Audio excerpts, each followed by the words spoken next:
নিজের মেয়ের জামাইয়ের হাতে আক্রান্ত শাশুড়ি। আরকেপুর থানায় অভিযোগ, দীর্ঘদিন ধরে নিজের মেয়ের জামাইয়ের বিভিন্ন অপরাধমূলক কর্মকাণ্ড চালিয়ে আসছিল, যা জেনে শ্বশুর শাশুড়ি সহ বাড়ির লোকজন এই অপরাধমূলক কাজকর্ম থেকে বিরত থাকার জন্য জামাইকে বলে আসছেন। জামাই এটা শুনতে রাজি নয়। গতকাল রাতে ৭৮ বছরের শাশুড়ি মায়ারানী সরকারের উদয়পুর ছাতারিয়া বাড়িতে এসে জামাই স্বপন দত্ত বাড়ি উদয়পুর শালগোড়া থেকে প্রায় শ্বশুরবাড়ির পুকুরে থেকে মাছ চুরি করে নিয়ে যায় বিক্রি করার জন্য।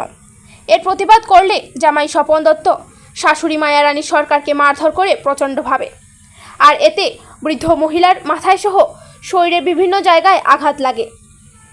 এই ঘটনা জানিয়ে সোমবার বিকেলে উদয়পুর রাধাকিশোরপুর থানায় অভিযোগ দায়ের করেন জামাই স্বপন দত্তের বিরুদ্ধে।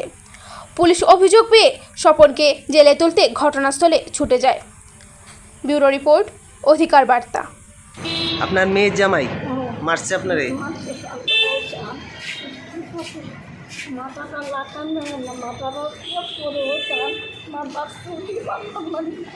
কবে মারছে আপনারে? হ্যাঁ, পরশু দিন রাত্রে? কালকে রাত্রে? মানে গতকালকে রাত্রে আপনারা মারছে? কি কারণে মারছে? ও, আপনার বাড়ি কোন জায়গাতে? আর বাড়িতে আপনার কেউ নাই, ছেলে মেয়ে?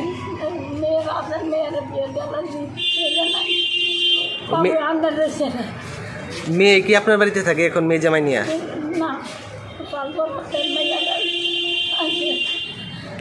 আর আপনার সে মেয়ে জামাই কি আপনার বাড়িতে থাকেনি? না, আপনার বাড়িতে এসে মারছে আপনারে? আপনার বাড়িতে এসে মারছে? আপনার স্বামী আছে বাড়িতেই?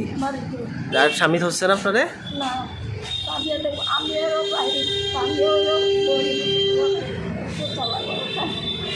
আলাদা করে থাকে? কি নাম আপনার? মায়ারানী সরকার।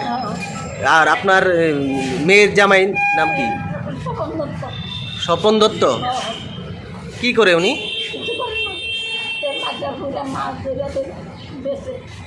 মাছ বিক্রি করে।